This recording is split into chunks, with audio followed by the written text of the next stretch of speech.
नमस्कार। The makers mark channel पर एक बार फिर से स्वागत है। आज हम बात करने वाले हैं एडवांस्ड एसईओ की। हम ये जानेंगे कि एसईओ का खेल कैसे पूरी तरह बदल चुका है और आज के समय में टॉप पर बने रहने के लिए आखिर करना क्या है। अगर आप इस चैनल पर नए हैं तो सब्सक्राइब बटन जरूर दबाएं। चलिए शुरू करते हैं। जरा इस नंबर को देखिए। 5000 से भी ज्यादा बार गूगल हर साल अपने सर्च एल्गोरिथम में इतने बदलाव करता है। इसका मतलब सीधा सा है, जो तरीके कल तक काम कर रहे थे आज वो किसी काम के नहीं रहे। ये कोई छोटा मोटा अपडेट नहीं है, ये एक बिल्कुल नया खेल है। वो जमाना गया जब वेबसाइट को रैंक कराने के लिए बस कुछ कीवर्ड्स डाल देना काफी होता था। आज का डिजिटल स्पेस इतना ज्यादा कॉम्पिटिटिव है कि वो आसान सा तरीका अब बिल्कुल काम नहीं करता। ये तो ऐसा हुआ जैसे अंधेरे में तीर चलाना और उम्मीद करना कि निशाना लग जाएगा। और यहीं पर बात आती है एडवांस्ड एसईओ की। देखिए, ये सिर्फ कुछ टिप्स और ट्रिक्स की बात नहीं है, ये एक पूरा माइंडसेट शिफ्ट है। एक ऐसी सोच जो यूजर के इरादे, टॉपिक पर आपकी अथॉरिटी और लगातार इंप्रूवमेंट पे टिकी है। ये एक smart long term game plan है। तो आखिर ये एडवांस्ड एसईओ है क्या? ये किसी चेकलिस्ट पर टिक लगाने जैसा बिल्कुल नहीं है। यह है स्मार्ट टेक्निक्स को इस्तेमाल करना। ये समझना कि जो इंसान गूगल पर कुछ ढूंढ रहा है वो असल में चाहता क्या है, और एक ऐसी स्ट्रैटेजी बनाना जो गूगल के साथ चले, उसके खिलाफ नहीं। तो चलिए बात करते हैं मॉडर्न एसईओ के सबसे पहले और सबसे जरूरी सिद्धांत की, यूजर इंटेंट, यानी उपयोगकर्ता के इरादे को समझना। सीधे शब्दों में कहें तो जब कोई गूगल में कुछ टाइप करता है तो उसके दिमाग में असल में क्या चल रहा होता है, उसकी असली जरूरत क्या है। और यही है पूरे खेल का निचोड़। अब सर्च इंजन सिर्फ शब्दों का मिलान नहीं कर रहे हैं, वो ये समझने की कोशिश कर रहे हैं कि सर्च करने वाला आखिर करना क्या चाहता है। क्या उसे कुछ सीखना है, कुछ खरीदना है, या किसी वेबसाइट पर जाना है। सर्च का इरादा मोटे तौर पर 4 तरह का होता है और हमारा कंटेंट इनमें से किसी एक से जरूर मिलना चाहिए। पहला है इंफॉर्मेशनल, जब कोई कुछ सीखना चाहता है, जैसे एसईओ कैसे काम करता है। दूसरा नेविगेशनल, मतलब किसी खास वेबसाइट पर जाना है, जैसे फेसबुक।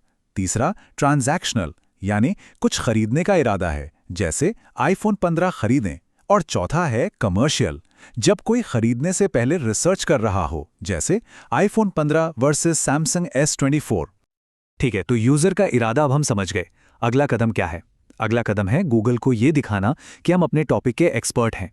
और यही हमें हमारे दूसरे सिद्धांत पर लाता है, टॉपिक पर अपनी अथॉरिटी बनाना। हमें एक भरोसेमंद सोर्स बनना होगा। इसका एक बहुत ही शानदार तरीका है कंटेंट क्लस्टर मॉडल। इसे एक डिजिटल लाइब्रेरी की तरह समझिए। एक मुख्य पिलर पेज होता है जो एक बड़े टॉपिक पर पूरी जानकारी देता है, जैसे एसईओ की कंप्लीट गाइड। फिर कई छोटे क्लस्टर आर्टिकल होते हैं जो उस टॉपिक के अलग अलग हिस्सों पर गहराई से बात करते हैं।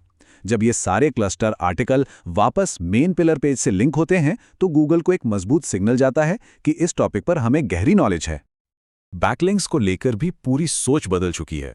पहले क्वांटिटी पर जोर था कि बस ज्यादा से ज्यादा लिंक मिल जाएं। अब फोकस क्वालिटी पर है, मतलब अच्छी भरोसेमंद वेबसाइटों से लिंक मिलना जो हमारे टॉपिक से जुड़ी हुई हों।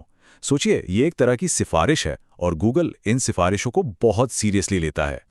अब आते हैं तीसरे सिद्धांत पर, अपने कंटेंट को ताज़ा और बेहतर बनाते रहना। अपने कंटेंट को एक बगीचे की तरह देखिए। ऐसा नहीं है कि एक बार पौधा लगा दिया और काम खत्म, उसकी लगातार देखभाल करनी पड़ती है। देखिए, गूगल को हमेशा फ्रेश और अप टू डेट कंटेंट पसंद आता है। पुराने आर्टिकल्स को समय समय पर अपडेट करना, जैसे पुराने आंकड़े बदलना, टूटे हुए लिंक्स ठीक करना और नई जानकारी डालना, ये एक बहुत ही पावरफुल रैंकिंग स्ट्रैटेजी है। इससे गूगल को पता चलता है कि हमारा कंटेंट आज भी रेलेवेंट और वैल्यूएबल है। और हाँ, यूजर एक्सपीरियंस यानी यूएक्स आजकल ऑप्टिमाइजेशन का बहुत ही जरूरी हिस्सा है। गूगल ये सब ट्रैक करता है, पेज कितनी देर में लोड हुआ, वेबसाइट मोबाइल पर ठीक से खुल रही है या नहीं, और लोग पेज पर कितना समय बिता रहे हैं। खुद सोचिए, अगर कोई वेबसाइट बहुत धीमी है तो कोई क्यों रुकेगा? लोग तुरंत चले जाएंगे और गूगल को ये सिग्नल जाएगा कि साइट की क्वालिटी अच्छी नहीं है। अच्छा, यहाँ एक प्रो टिप है। गूगल के फीचर्ड स्निपेट में आने के लिए, जो सर्च रिजल्ट्स के सबसे ऊपर एक बॉक्स में दिखता है, अपने कंटेंट की शुरुआत में ही सवाल का सीधा जवाब 40 से 60 शब्दों में दें।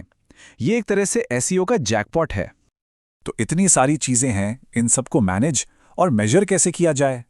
इसके लिए हमें एक कंट्रोल सेंटर चाहिए, एक ज़रूरी एसईओ डैशबोर्ड। सवाल ये है कि हमें डेटा कहाँ से मिलेगा? हमें एक ऐसा टूल चाहिए जो हमें सीधे गूगल से जानकारी दे, बिना किसी तीसरे पक्ष के, एक डायरेक्ट लाइन।